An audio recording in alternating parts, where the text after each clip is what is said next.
Hi, Hi. it's Whit McClure, take two. It's so nice to see you again. How you doing? Good. How are you? Pretty good, thanks. Get all your deliveries done and all that? All good. All done. So Good, good, good. So, why don't you introduce yourself and tell us about Whit Hazen? sure. So my name is Whit McClure, and I'm the owner of Whit Hazen. It's a floral design studio that I've had here in Los Angeles for 4 years now. And previous to COVID was mostly specializing in events and installations and weddings. And since then have sort of shifted my business to doing more like personals and deliveries. So yeah, and I love flowers, I love nature, I love gardening. That's about it. So before you started your floral design career, you were into growing your own food, and then how did that come about? Yeah, so before I lived in Los Angeles, I lived in Washington, D.C. And when I moved there, I started doing like nonprofit work around community gardening and like food justice, so healthy food access, predominantly for folks in low-income communities who historically have had a lot of trouble in getting access to healthy foods, whether it be having to travel far distances to have access to a grocery store, or just like the cost prohibitions behind having access to healthy food.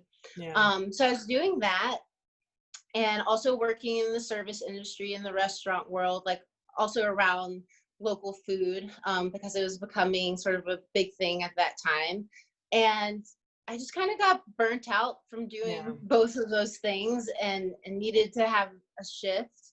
And I've always been creative, and flowers kind of came to me because of having that interest in growing food and in plants and in nature.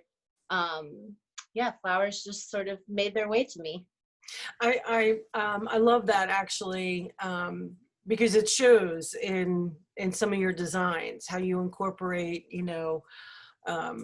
fruits and vegetables, things like that. Even when you style, there's on your website some really, really great pictures. Your style's really, really bold, and really great whimsical colors. I like that about you. Tell me what inspires you. For my business?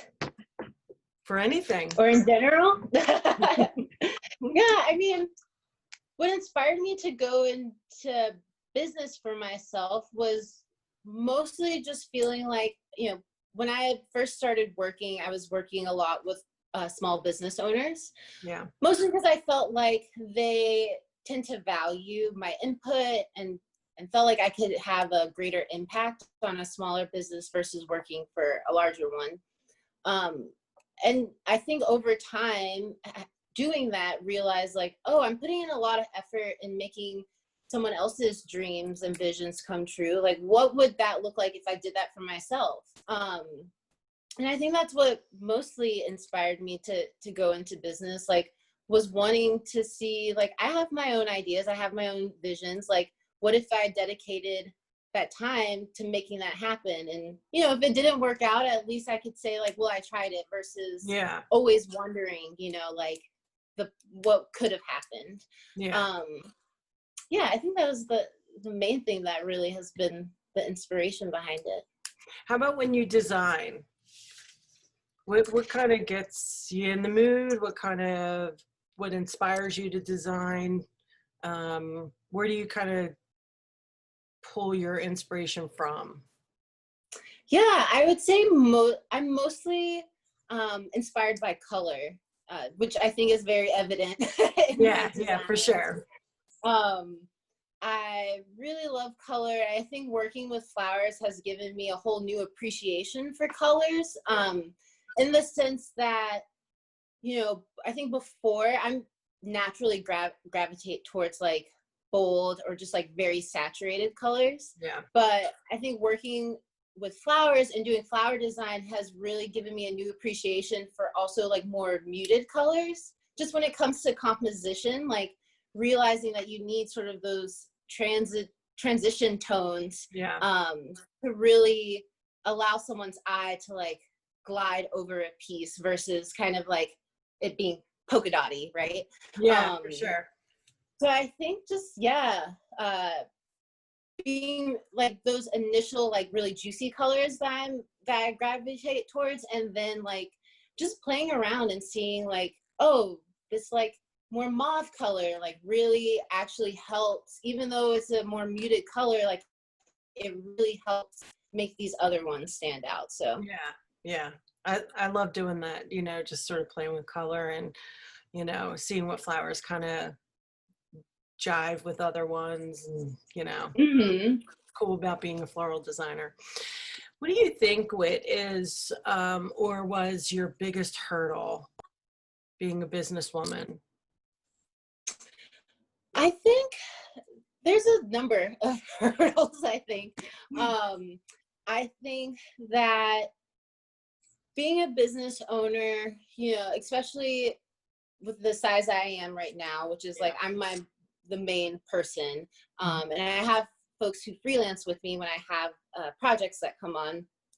But I think one, just like the mental acrobatics that it takes to like press through every day can be a big hurdle, because you know you really have to be your biggest fan, your biggest cheerleader, and I think that a lot of times, like sort of depending on like where your identities lie, you know, like in me being a Black queer woman, like sometimes it feels like a lot to like not necessarily see other folks like me in the industry and seeing other folks like me succeeding in the industry.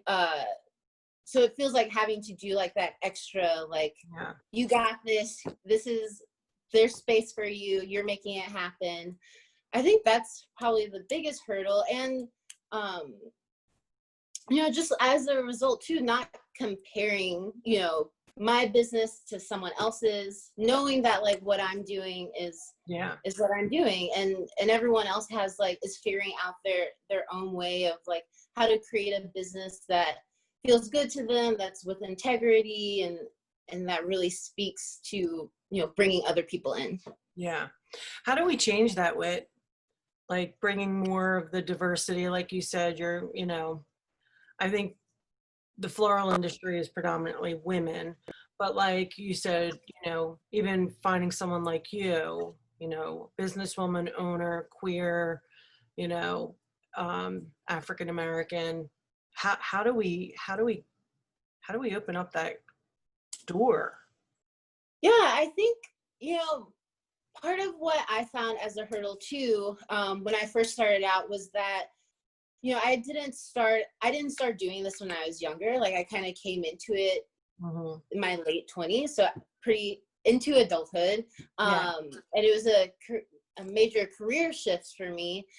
And one of the hurdles that I found was like trying to get the experience. When like a lot of places, when they're hiring, they're already wanting someone who has like 2 years of experience doing flower design. And it's like, well, you know, it's that kind of catch-22. Like, well, how do you get the experience if there's not the opportunities to get the experience? And so, I think like one, just creating more opportunities for there to be entry points is definitely it. But I think also it's like the responsibility of business owners to ensure that like when we are creating space, that we also are doing that in a way where, you know, folks who are coming from different backgrounds are going to be in a safe work environment. Because I think that's another thing that I had experienced before was, you know, finally getting the experience working in different studios, and, you know, I'm freelancer, so I'm like not there all the time, and I, you know, trying to fit into like the vibe of this space, and then like someone says something that's, you know, messed up, that's like, you know, kind of racist, or, you know, and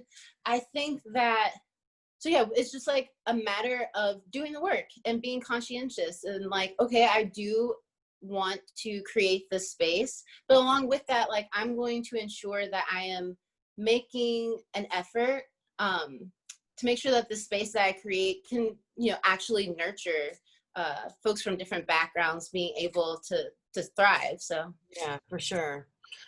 Are you working on any exciting projects? I am. You One are. is, you can see behind me. So this is a I so project wanted to that talk to you about this. I love it.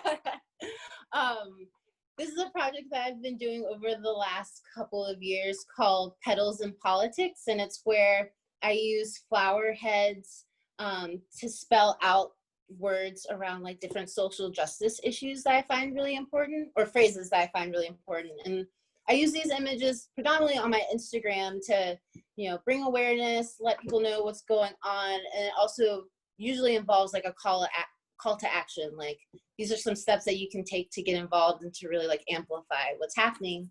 And I finally have made these into print, so I'm going to be putting them on my site soon. And it just feels really good to, you know, I think have like a message on the wall. Like you wake up and it's like, okay, this is the world that we are, you know, working to create. So well, I think it's beautiful. I think, you know, any kind of artwork is amazing, but to have a powerful message behind it just makes it more special. yeah. And I know I said this the last time we talked, but I would love to see a coffee table book. Yes, I wrote that down for sure. Did you? Putting Good. that on the vision board. Okay, good. Whit, thank you so much for doing Yeah, that. thank you. You know, for sharing your story with us. And I think it's, you know, things like this that's going to, you know, bring awareness to our industry for, you know, equality and inclusion, and maybe a little bit of, what's the word? I cannot think of the word. Maybe like empathy? Maybe, yeah. Had a blank moment there. But I guess, you know, I think this is an important message, and hopefully, you know, this works and we get it out there. So thank you. Yeah, and thank you for having me. Like, I think it's really important to, you know, like being possibility models. And I think that like showing that folks like me do exist in the industry, and like that's one thing that I think about often is like I am becoming the person that like I needed to see when I was younger, you know. Yeah, that's awesome. And I think that, you know, being out there and being given the opportunity to share our stories, like that's part of it. So thank you for having me. I love that. Possibility models. That's so good. Oh my gosh. Thank you, Whit, so much. I appreciate it. Take care.